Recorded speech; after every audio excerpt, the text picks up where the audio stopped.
Hello friends, ಎಲ್ಲರಿಗೂ ನಮಸ್ಕಾರ. ಇವತ್ತಿನ ನನ್ನ recipe quick and easy Davanagere special Nargis ಮಂಡಕ್ಕಿ. ಇದು ಒಂದು ಬೆಸ್ಟ್ ಟೀ ಟೈಮ್ ಸ್ನ್ಯಾಕ್ಸ್. ಇದನ್ನು ನೀವು ಒಂದು ವಾರದವರೆಗೆ ಸ್ಟೋರ್ ಮಾಡಿಟ್ಕೊಂಡು ಯೂಸ್ ಮಾಡಬಹುದು.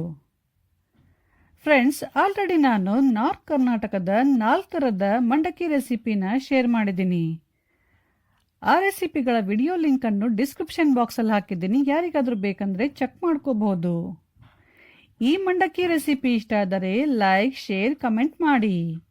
ಇಲ್ಲಿವರೆಗೂ ಯಾರಾದರೂ ನಮ್ಮ ಚಾನಲ್ ಪಾಕಶೃಂಗಾರವನ್ನು ಸಬ್ಸ್ಕ್ರೈಬ್ ಮಾಡಿಲ್ಲ ಅಂದರೆ ಪ್ಲೀಸ್ ಸಬ್ಸ್ಕ್ರೈಬ್ ಮಾಡಿ. ಹೊಸ ವಿಡಿಯೋಗಳ ನೋಟಿಫಿಕೇಷನಿಗಾಗಿ ಬೆಲ್ ಐಕನ್ ಅನ್ನು ಪ್ರೆಸ್ ಮಾಡಿ. ನರ್ಗಿಸ್ ಮಂಡಕ್ಕಿ ಮಾಡಲು ಬೇಕಾಗುವ ಸಾಮಗ್ರಿಗಳು: ಮಂಡಕ್ಕಿನ ಚೆನ್ನಾಗಿ ಕ್ಲೀನ್ ಮಾಡಿಬಿಟ್ಟು ಸ್ವಲ್ಪ ಹೊತ್ತು ಬಿಸಿಲಲ್ಲಿಟ್ಟಿದ್ದೆ. ನಂತರ ಶೇಂಗಾ, ಪುಟಾಣಿ ಪುಡಿ, ಪುಟಾಣಿನ ಮಿಕ್ಸಿಗೆ ಹಾಕಿ ಪುಡಿ ಮಾಡಿಟ್ಕೊಂಡಿದ್ದೀನಿ.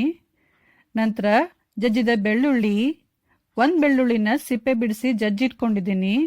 ಹಸಿಮೆಣಸಿನ್ಕಾಯಿ ನಿಮ್ಮ ಖಾರಕ್ಕೆ ಎಷ್ಟು ಬೇಕು ಅಂತ ನೋಡಿಕೊಂಡು ಸಣ್ಣದಾಗಿ ಕಟ್ ಮಾಡಿಟ್ಕೊಳ್ಳಿ.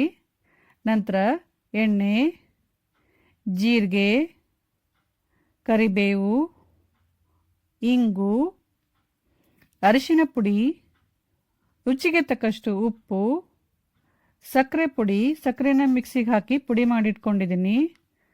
ನಂತರ ಕಟ್ ಮಾಡಿದ ಕೊತ್ತಂಬರಿ ಸೊಪ್ಪು. ಫಸ್ಟು ಒಂದು ಕಡಾಯಿ ಬಿಸಿ ಮಾಡಲಿಡಿ. ಕಡಾಯಿ ಚೆನ್ನಾಗಿ ಬಿಸಿ ಆದಮೇಲೆ ಅದರಲ್ಲಿ ಎಣ್ಣೆ ಹಾಕಿ. ಎಣ್ಣೆ ಚೆನ್ನಾಗಿ ಕಾಯ್ದ ನಂತರ ಜೀರಿಗೆ ಹಾಕಿ.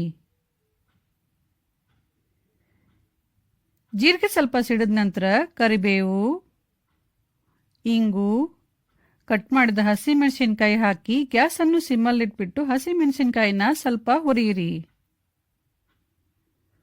ಆಮೇಲೆ ಶೇಂಗಾ ಹಾಕಿ ಶೇಂಗಾನು ಕೂಡ ಸ್ವಲ್ಪ ಹುರಿಯಿರಿ.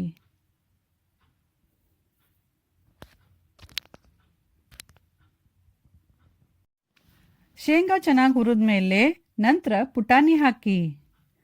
ಪುಟಾಣಿನೂ ಕೂಡ ಸ್ವಲ್ಪ ಹೊತ್ತು ಹುರಿಯಿರಿ. ಆಮೇಲೆ ಜಜ್ಜಿದ ಬೆಳ್ಳುಳ್ಳಿ ಹಾಕಿ ಬೆಳ್ಳುಳ್ಳಿನೂ ಕೂಡ ಸ್ವಲ್ಪ ಹುರಿಯಿರಿ. ನಂತರ ಕಟ್ ಮಾಡಿದ ಕೊತ್ತಂಬರಿ ಸೊಪ್ಪು ಮತ್ತು ಅರಿಶಿನ ಪುಡಿ ಹಾಕಿ ಮಿಕ್ಸ್ ಮಾಡಿ. ಆಮೇಲೆ ಮಂಡಕ್ಕಿ,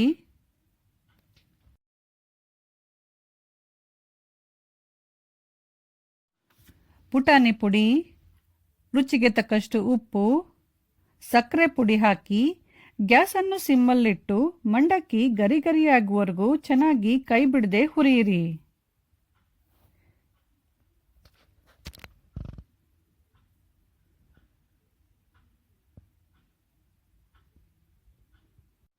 ಫ್ರೆಂಡ್ಸ್, ಇವಾಗ 5 ನಿಮಿಷ ಆಗಿದೆ ನಾನು ಮಂಡಕ್ಕಿನ ಹುರಿತಾ ಇದ್ದು. ಈಗ ನೋಡಿ ಮಂಡಕ್ಕಿ ಎಷ್ಟು ಗರಿ ಗರಿಯಾಗಿದೆ.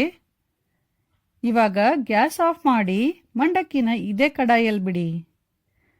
ಮಂಡಕ್ಕಿ ಫುಲ್ ತಣ್ಣಗಾದ ನಂತರ ಒಂದು ಏರ್ಟೈಟ್ ಬಾಕ್ಸ್ನಲ್ಲಿ ಹಾಕಿಟ್ಕೊಂಡು 1 ವಾರದವರೆಗೂ ಯೂಸ್ ಮಾಡಿ.